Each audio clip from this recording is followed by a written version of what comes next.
Hello friends, this is Bharti Jaiswal teaching you geometry of class 9। Geometry में हम कर रहे थे ट्रांसवर्सल रिलेटेड थ्योरम। हमने थ्योरम 1, 2, 3, 4 एंड 5 कर लिया। Now theorem 6। If two parallel lines are intersected by a transversal then bisectors of any two corresponding angles are parallel. Means अगर AB and CD both are parallel lines and EF transversal intersects these two lines on point G and H respectively, then bisectors of angle EGB and GHD, GM parallel to HN. So according to this theorem हमें ये proof करना है कि GM और HN आपस में parallel होंगे क्योंकि करस्पॉन्डिंग एंगल्स EGB और GHD बन रहे हैं। इन दोनों के बाइसेक्टर हैं GM एंड HN, जो हमें प्रूफ करना है कि GM पैरेलल टू HN। चलिए let's see how it can be proved.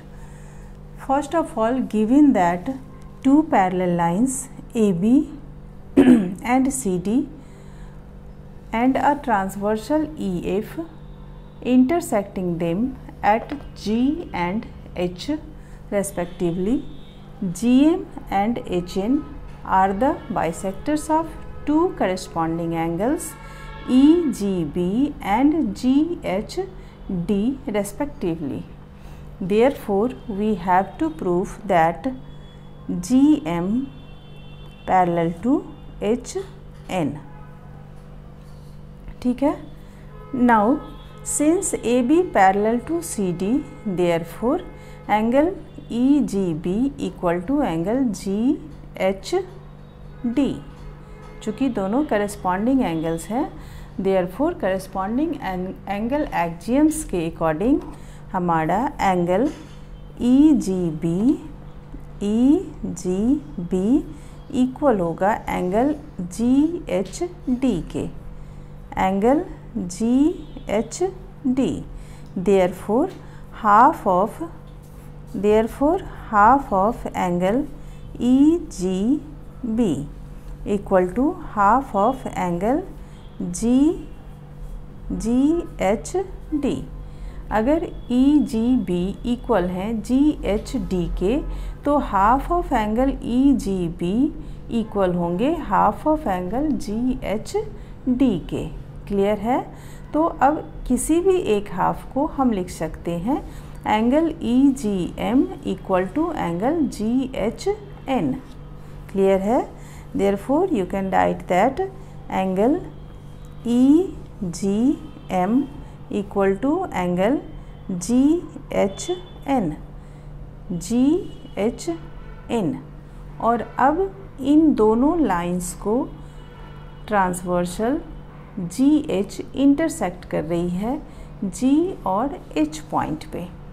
thus lines GM and HN are intersected by transversal GH at G and H points respectively such that angle EGM and angle GHN both are corresponding angles और ये दोनों हमने अभी equal कर दिया।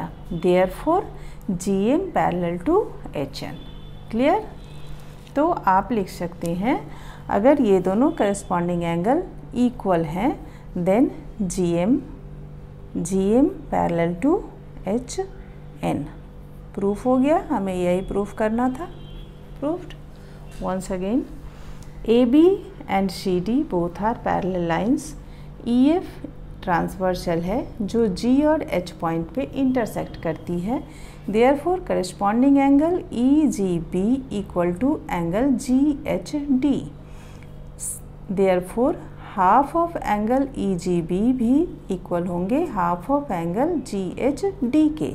तो हम लिख सकते हैं angle EGM equal to angle GHN और ये दोनों करस्पॉन्डिंग एंगल हैं। अगर GM एंड HN दोनों लाइन को GH ट्रांसवर्सल इंटरसेक्ट करती है G और H पे। तो ये दोनों करस्पॉन्डिंग एंगल्स इक्वल हैं, therefore GM and HN parallel होंगे। क्लियर? Thank you.